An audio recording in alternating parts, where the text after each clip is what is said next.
Assalamualaikum warahmatullahi wabarakatuh. Sebelumnya, saya mau memperkenalkan diri terlebih dahulu. Nama saya Rosi Febria Rahayu, kalian bisa panggil saya Ibu Ayu. Saya di sini sebagai guru pendidikan agama Islam di SMP Negeri 2 Gunung Bayan. Anak-anakku sekalian, pada hari ini kita akan memulai pembelajaran kita. Namun, dikarenakan pandemi ini belum berakhir, terpaksa kita memulai pembelajaran kita via online. Mudah-mudahan saja dengan berubahnya cara belajar kita, tidak mengurangi rasa semangat kalian untuk tetap belajar. Dan semoga apa yang Ibu sampaikan nanti bisa dipahami dan ilmunya bisa bermanfaat bagi kita semua. Amin. Materi kita pada hari ini berjudul Kitab-Kitab Allah Mencintai Al-Quran. Sebelum masuk ke materi, kita akan sedikit mengingat rukun iman. Seperti yang kita ketahui, bahwa rukun iman itu ada 6, dan diantaranya ada iman kepada kitab Allah Subhanahu wa Ta'ala. Iman kepada kitab Allah Subhanahu wa Ta'ala adalah rukun iman yang ketiga.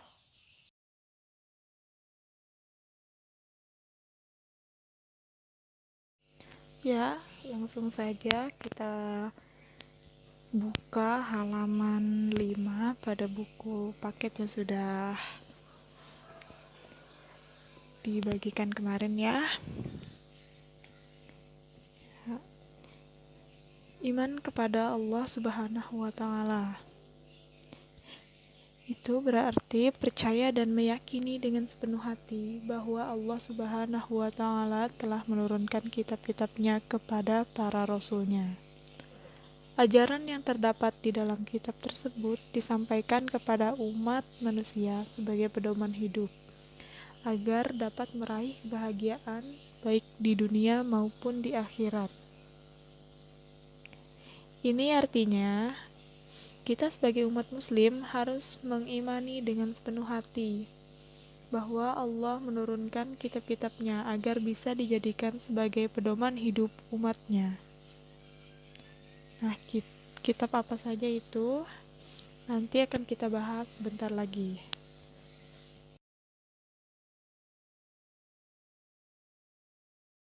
Berdasarkan Quran Surah Al-Maidah Surah ke-5 ayat ke-16 yang artinya, dengan kitab itulah Allah memberi petunjuk kepada orang yang mengikuti keridhoannya, jalan keselamatan, dan dengan kitab itu pula Allah mengeluarkan orang itu dari gelap gulita kepada cahaya dengan izinnya, dan menunjukkan ke jalan yang lurus. Nah, jadi diturunkannya kitab Allah merupakan anugerah bagi kita semua ya. Seandainya kita tidak mempunyai pedoman atau Allah tidak menurunkan kitab-kitabnya kepada kita melalui para rasul utusannya, tentu kita tidak akan mengetahui keesaan, keberadaan, dan keagungan Allah Subhanahu wa Ta'ala. Anak-anak, tanpa kitab Allah, manusia akan kehilangan arah. Manusia akan semakin masuk dalam kesesatan, seperti umat-umat jahiliyah pada zaman dahulu. Auzubillah min dzalik.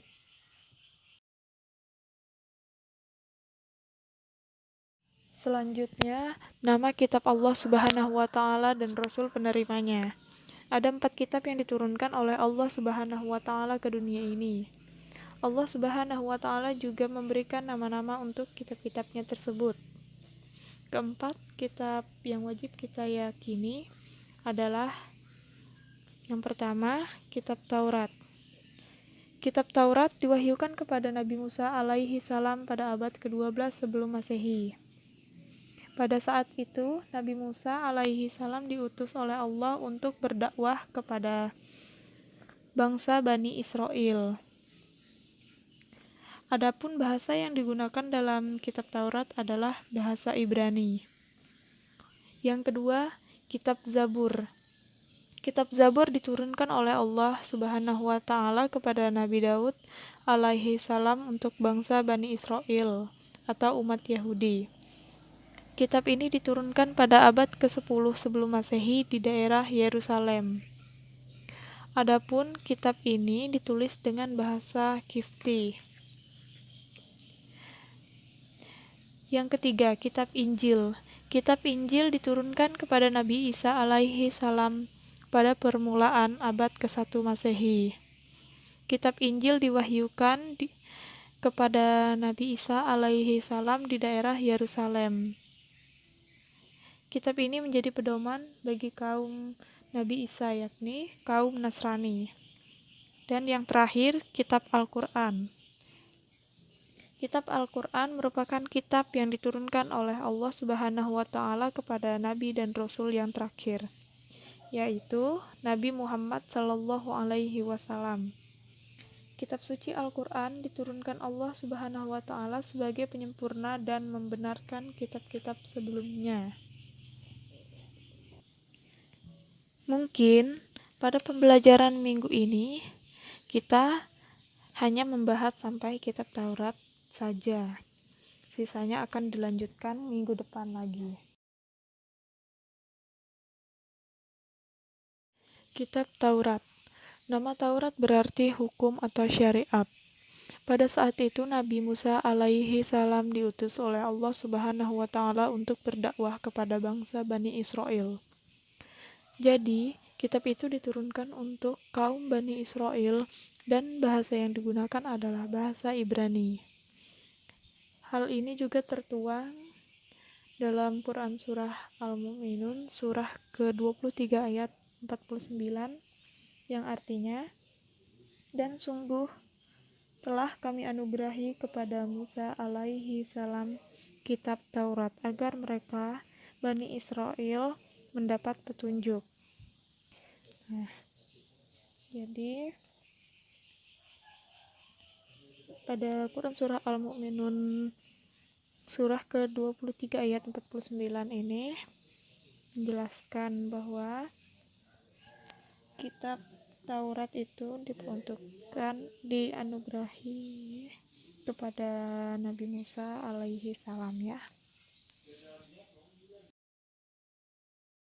Kitab Taurat yang diturunkan untuk umat Bani Israel agar mereka senantiasa berada dalam jalan kebenaran.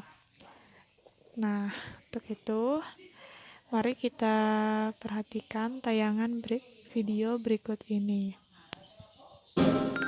Kisah Nabi Musa alaihi salam menerima kitab Taurat. Kisah ini disebutkan dalam Al-Quran pada surat Al-A'raf ayat 138 hingga 145.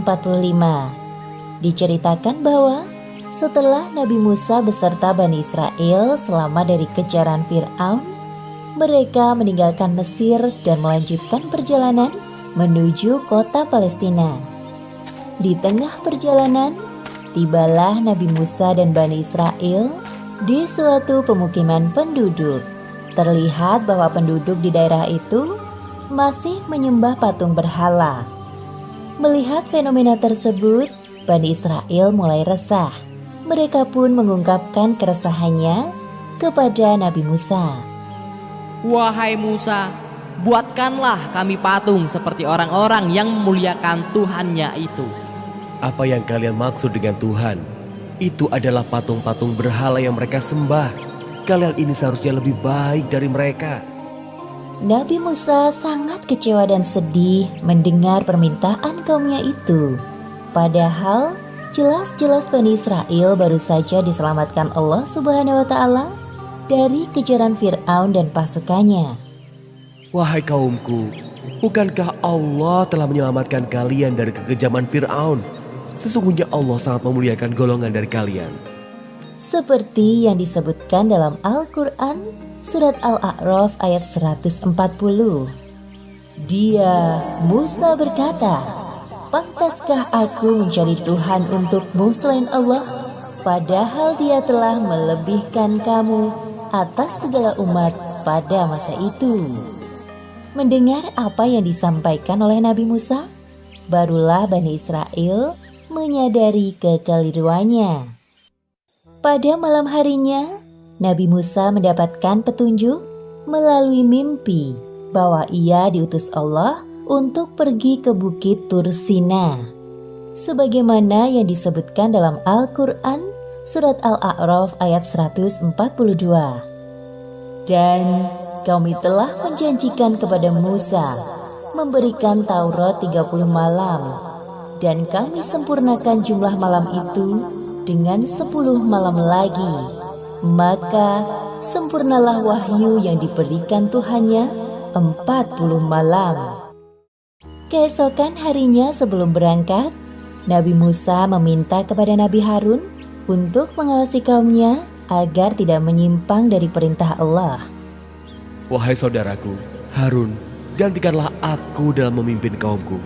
Teruslah membimbing mereka dalam kebaikan, dan jangan engkau mengikuti ajakan mereka yang sesat. Insya Allah, wahai Musa, aku akan melaksanakan amanah darimu dengan segala kemampuanku. Nabi Musa juga berpamitan dengan kaumnya, Bani Israel. Wahai kaumku, aku diperintahkan oleh Allah untuk menerima wahyu yang kedua. Taatlah kalian dengan perintah dari saudaraku, Nabi Harun. Dialah pemimpin kalian selama aku pergi. Setelah berpamitan, Nabi Musa pergi ke Bukit Tur Sina, tempat pertama kali beliau menerima wahyu dari Allah. Ketika tiba waktu yang telah ditetapkan oleh Allah, sampailah Nabi Musa di Bukit Tur Sina. Pada tempat inilah terjadi pembicaraan antara Nabi Musa dengan Allah. Kemudian Nabi Musa memohon kepada Allah agar dapat melihat wujud Allah. Ya Tuhanku, tampakkanlah dirimu kepadaku, agar aku dapat melihat Engkau. Allah menjawab permintaan Nabi Musa, seperti yang disebutkan dalam Al-Quran, surat Al-A'raf ayat 143. Allah berfirman, "Engkau tidak akan sanggup melihatku, namun lihatlah ke gunung itu.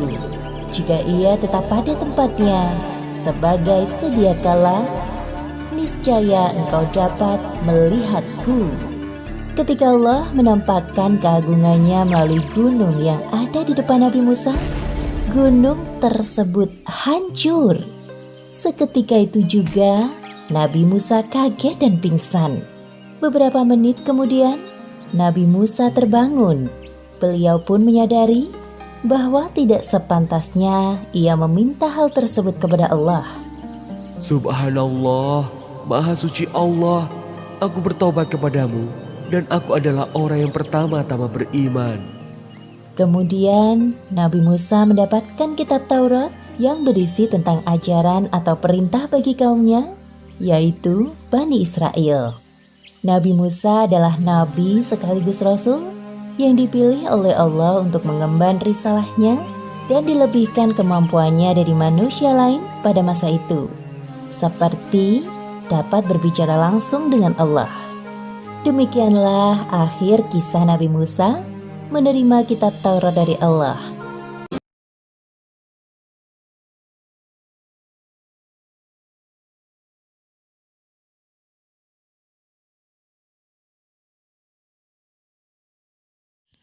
Setelah menonton video tadi, mari kita lanjutkan lagi ke pembahasan terakhir pada minggu ini. Adapun pokok-pokok ajaran yang ada di dalam kitab Taurat yang diturunkan di Bukit Sinai adalah sebagai berikut. Yang pertama, perintah Allah Subhanahu wa taala untuk mengesahkan Allah Subhanahu wa taala. 2. Larangan menyembah patung atau berhala. Yang ketiga, larangan menyebut nama Allah Subhanahu wa taala dengan sia-sia.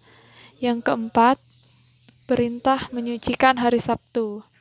Yang kelima, perintah menghormati kedua orang tua. Yang keenam, larangan membunuh sesama manusia. Yang ketujuh, larangan berbuat zina. Yang kedelapan, larangan mencuri. Yang kesembilan, larangan menjadi saksi palsu. Dan yang terakhir, 10, larangan mengambil hak orang lain. Sekian pembelajaran kita pada minggu ini.